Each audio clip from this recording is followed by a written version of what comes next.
how do you define a good agent in the Dubai real estate market? A good agent is an agent who can bring to their clients a value gap. Let me explain. Every broker can bring you Emaar, Damac, Shoba, the big names, right? But the real value of a broker is where you will be able to find and bring to your client a project that is going to become the next Emaar, the next Shoba, the next Damac. And so this is why today I will do a video on Mr. 8. If you look back in 2014, Shoba at the time was a small company that not a lot of people had heard of in Dubai. They were doing less than 400 million dirhams of sales revenue. They were what I like to call a tier 3 developer. What do I mean by this? Is that you have 3 different tiers of developers. You have number 1, the tier 1, which are the big institutional developers, which is going to be your Emaar, Nakil, Miras. Oftentimes they will be government backed. Then you have your tier 2 developers, which is a bit more boutique, which are going to be your Imtiaz, Ellington. They have a very strong offering for their investors and they are trying to up their scale and move into a tier 1 offering, such as Bingati with their new community that they're about to launch.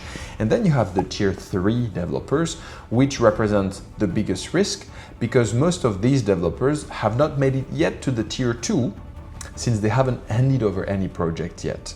And they're still very small, very boutique developer. If you were an investor investing with Shoba in 2014, you either knew Shoba from their activities in India because they were already a strong developer well established in India at the time, or you were taking a gamble.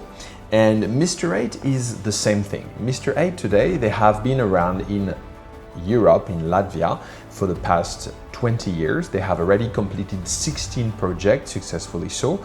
And now they are penetrating the UAE market with 5 projects in Dubai Island and 1 project in JVT. What's important to note here is that when you have a new developer penetrating the market, oftentimes they will have, a post-handover payment plan, which will be 65-35, or they will have some kind of offering, something strong that will, differentiate them and usually offers a good financial opportunities to their investors, which is why in this case, Mr. 8, what they're coming with a 35-65 payment plan for the Dubai Island project and a 50-50 payment plan for the JVT project. And what's even more impressive is that they have their own construction company, which means that even though they haven't handed over anything in their UAE market, they are early in their brand lifecycle in this market. And so this is where there is a huge value gap because they have a lot to prove and they are trying to offer value to their early investors. Now is a really good time to secure a unit with this developer that will expand. And we can see they've already expanded quite dramatically. As a matter of fact, they have 2 more plots and 1 more plot coming in Dubai Land Residence Complex with a new project coming up soon. Now you see, if we were to compare Mr. 8 in terms of different developers and what they can be comparable with, we'll take, for example, Omniat. Omniat and Mr. 8 both share a focus on architectural artistry and limited unit scarcity. You take their project in Dubai Island, most of their projects have less than 70 or 60 units. They're very boutique, very niche. Now you take Mr. 8 with Ellington, for example. Both Mr. 8 and Ellington will focus on a lifestyle first and very strong interior design and high-end branded collaboration. So for example, Mr. 8 works with Tom Dixon and Antonio Lupi.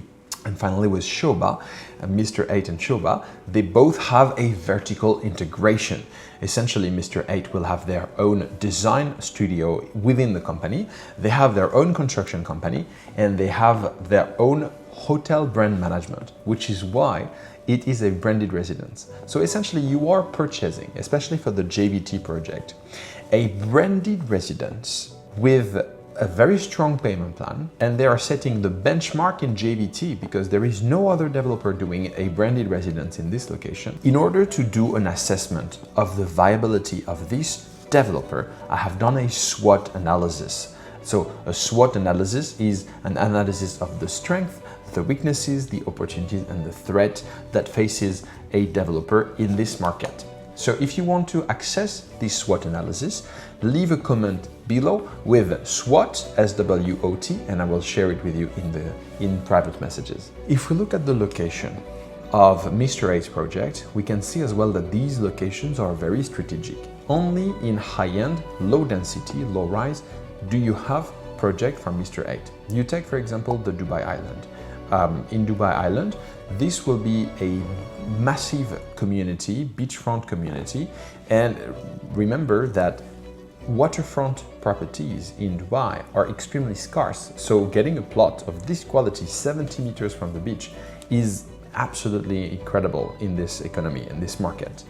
In the JVT as well, JVT with the Interstellar Tower project, JVT is going to be a massive hub for transport. You have access to Al Khail Road, you have access to Sheikh Mohammed bin Zayed Road, you have access to Sheikh Zayed Road, you will have the green corridor with the tramway and the metro, and of course it's a low-rise villa community with very select amount of buildings in this community.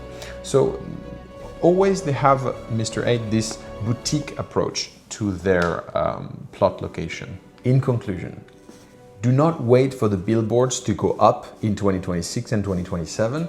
If you want to make money with real estate in Dubai and invest in the early stages of a project and of a developer, now is the time with this developer, because there is a real value gap that I have been able to identify.